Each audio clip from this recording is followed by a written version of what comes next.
Thanks for staying with us. So our hot topic today, Senator Ireti Kingibe has come hard on Nigerian youth, saying that all they know how to do is be complacent. Some of them like grumble and insult their leaders. According to her, she said it, I have said it, Nigerian youth are complacent. They are quiet. All they do is grumble. We need to have constructive interactions. All I hear is grumbling and insults. That is not helpful. And the country belongs to the youths. They should own it instead of proper agenda or program. They will threaten a strike that everybody knows they are not going to achieve anything. Now, this comment itself, this specific comment went viral. Many people went for her, people criticized her, saying that leaders are the ones causing the complacency amongst the youths. Young people are saying that they are much more, than what she's saying they are. But the conversation really brings up quite a number of questions. How young people are perceived, if in truth, if there is actually an iota of truth in what these leaders are saying about young Nigerians. Are they complacent? If they are, how can we ensure they can be more effective in nation building? These are some of the conversations that came up over the weekend. I would like to share with our viewers. You can call us on 021-635-2013, 090-241-63440. You can also send us messages on X and also on YouTube. We'll be happy to read your thoughts. We know many Nigerians like to go hard on leaders when they make comments. And sometimes leaders make unguarded statements. Sometimes there's this off-the-cuff statement that just happens, not because you planned it that way. It comes across in a different way. I was yelling at myself and my daughter were having a back and forth, which is yesterday. And I was trying to scold her for not putting together her school uniforms and everything ready for the week for her and her siblings. And I was scolding her. While I was scolding her, I was saying, you're not pulling your weight in this house. That statement alone threw her off. Mommy, how can you say that? Like, really? She started telling me all the things, and she's been pulling her weight. So why did you say that? And because at that moment, that singular thing of your uniforms are not organized for this week. Because of that, I made that statement. But in reality, she's been clearing out the trash. We cooked together over the side. She cut the pepper. She's there. She's like, Mommy, how can you say that? She really confronted me. Mama, like, it's time for you to apologize. I said, you are absolutely right. You are carrying your weight. I said it because I mistakenly said it because of this. So immediately I let her know that it was my mistake. I didn't mean to say it that way. So I'm also suspecting the senator probably said it out there, not because she's trying to say all Nigerian youths are complacent, but I don't know. Because let me hear your thoughts. I would like to jump in. Okay. Are you ready? So for me, the video, it was a jabber moment. But it was a jabber moment and jabber, for those that don't know what it means where something just drops out of your mouth that you probably wish you didn't say. But I always feel like out of the abundance of the heart, the mouth speaks. So in most cases, you're saying something that you probably have said privately.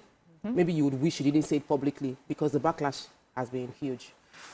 Do people have a right to complain? Yes. Should they insult? No. But the fact that she didn't see she didn't sound like she understood why people were complaining. She felt give constructive criticism. What do you want people to say? They don't have food. People don't have work. Cost of living has gone up. Transportation that will cost 40,000 naira per month is costing over 8,000 naira per month, and salary is not increasing in the same volume. People are complaining, and you say they should not complain. What should they do? Because at the end of the day, if the leaders do not understand how people feel or can empathize, they cannot in any way solve the problem they cannot empathize with.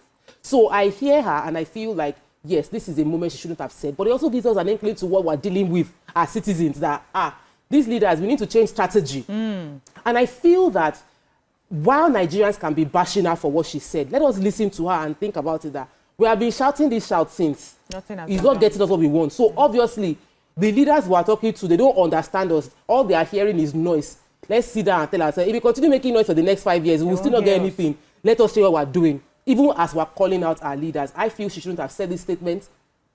I feel that she should understand that people she's dealing with are feeling the pain that she cannot imagine. And she needs to put herself in our shoes to understand what the average Nigerian is going through and the way the value of money is changing in her hands. And they might say they are feeling it too, but really you cannot understand. Because I'm like, so a photographer sent me a bill and I'm wondering, photography. And like my mother said, imagine, put 2 years ago this amount of money and how much it would mean today. It's not that big deal. Though. If you compare what you can buy with this money, it's not that big deal. My staff was telling me he wanted to buy plantain, and he went to the market 2,000 and I couldn't get plantain. Like, he hasn't had plantain for like 2 weeks because he could not afford the money. When he was saying it, I had to think about it again. That true. Plantain is 6K. The price of things have gone so high.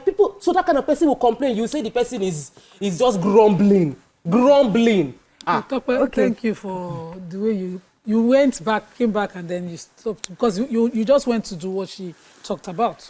Eventually, we know these problems. Me and you, I have not had plantain since January. It's not because I did not see the ones. Second year, me too. I don't buy expensive plantain. I have my Scots, and they don't have. So I've not bought plantain. It's not because I don't know that it's expensive. We are getting ready for a layer now. Tomatoes will go. I got briefed today. Tomatoes will enter almost 200 per basket. So we are living in a country, yes, we know. But what are we doing? And I want to say thank you to Senator Kingibe for saying what she said. Thank you for waking us up. Whether we like the conversation or not, you know those tough truths that our parents told us that made us sit up for our exams. These are kind of truths that she's saying. How many Nigerian youths would complain of the tomatoes that is going up and go and get a farm? I will sit down with my phone. I will call out the president. The price is not dropped. I will call out the president tomorrow. I will call out the president next tomorrow. But will I start a farm? Will I take a job at a farm? No, I will not. Because I was born in Lagos. I cannot imagine myself back there. And I want to work in TVC. So how many Nigerian youths are willing to put their money right where their mouth is? I was at the NASFAT 30 years. Thank you. Dr. Wale Babalakin was chairman for the day.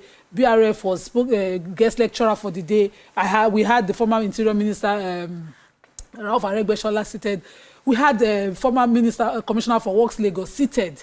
All these men, when Ralph Aregbesola was speaking, he now reminded the entire hall that when we started our activism and advocacy to change and get into leadership and do things, we were in our 30s. Exactly. He looked at the hall and said, amongst all of them, the youngest here is 65. The youngest amongst their set should be in their 60s, 30s. But they didn't just write, they didn't just scream, they didn't just talk, they took action. The larger number of Nigerian youth today, we are still talking. Yeah. We are still talking. When are we going to start doing? We are busy arguing about clubs in Europe. Who is winning? We put our monies there, we bet there. And we want miracle. It go happen now. Wait, we pray very well. Allah says He will not change the condition of a people until they change what is in their hearts and their thoughts. You would sit at a place and they're arguing between Wizkid and Davido which album is selling. But Wizkid and Davido are the youths who have used their youth to make a change for themselves. They're making their money. The larger number of people are deciding Wizkid FC, Davido fans are the 30 BG. That's what they're arguing. Or JP25. 2025. JP2025, the young Priscilla lady, has called herself an influencer, a content creator, used her platform, and all of us have put our money and data, including myself, on YouTube, Instagram. Follow her and be watching videos, pictures. What action do we want to take? Because what Senator Kingibe has said might seem harsh. Because she's a senator now, it might even seem disconnected from us. But if it was our mother and father at home telling us those truths, would you not get up and do something about it? Okay, the point taken. Let me let you jump in here. Yes, so for me, I think today I want to sit in the middle because I see from every perceived nonsense, there is a sense. That's why it's none and sense, yes, right? When I listened to her, I had mixed feelings. Mixed feelings because she was on one end saying the truth, on another end overgeneralizing. And I wanted to ask myself, I was like, what's the quota of Nigerian youths that complain if we really check the statistics? It's just unfortunately we don't have the statistics.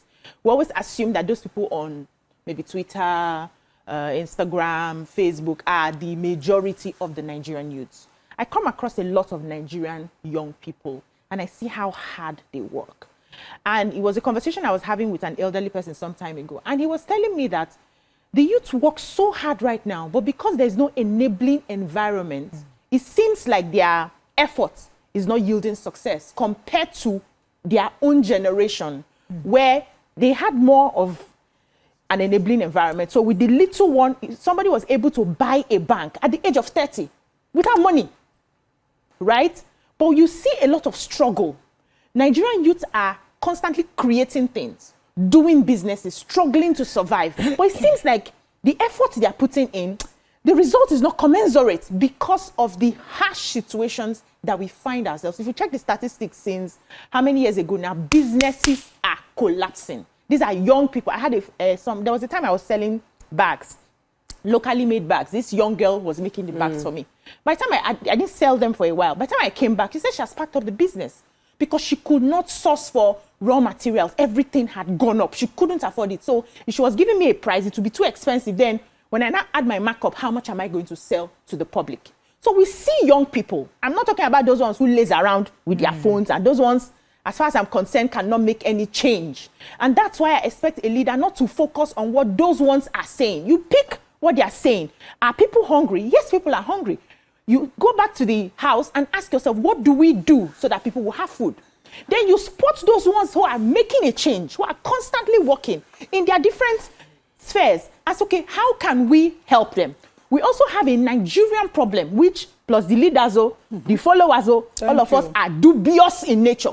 You will still bring policies that you want to help them. They will still chop it down. They will not pay back when they are supposed to. So the problem is interwoven. But I would like that the leaders focus on what do we do to create an enabling environment so that we will get more people out of the streets of social media into working. Because I know that many people are sitting down to say, okay, I want to finish, I want to work in so and so place, I want to work in so and so place. How do we change the narrative so that as you are coming out of school, you are not thinking, where do I want to work? From school, you're already thinking, what do I create? And when you create, where do you sell what you have created? Which factories and industries are available for you to sell what you have created? What are we doing about making sure that we are empowering people who are creating, who are manufacturing here, so that, for instance, now I'm into skincare production, right? I have workers that are doing that. Imagine if my skincare production expands and I'm able to employ 500 people. I've taken 500 people off the streets. So what are you doing as a government to ensure that I am not constantly struggling and asking myself every day I wake up, should I close down this business? Because the government cannot accommodate everybody. So it's a moment to pick the criticism. Of course, people will criticize. There's nothing you can do about it. Even in the America of A, in the UK of A, we don't see their criticism. But when you travel to those countries, there was a time I went to New York and the television in the hotel, they were panelists like us here. Yep. They were tearing.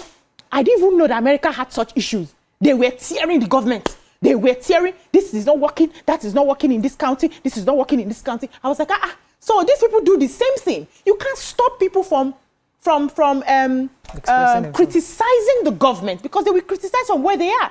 But what are you doing as a government when you hear those criticisms to ensure that it doesn't keep happening year in, year out? That's where the leaders' focus should be on. Let me go on a very short break. When we come back, open our phone lines for our viewers. Stay with us. We'll be right back.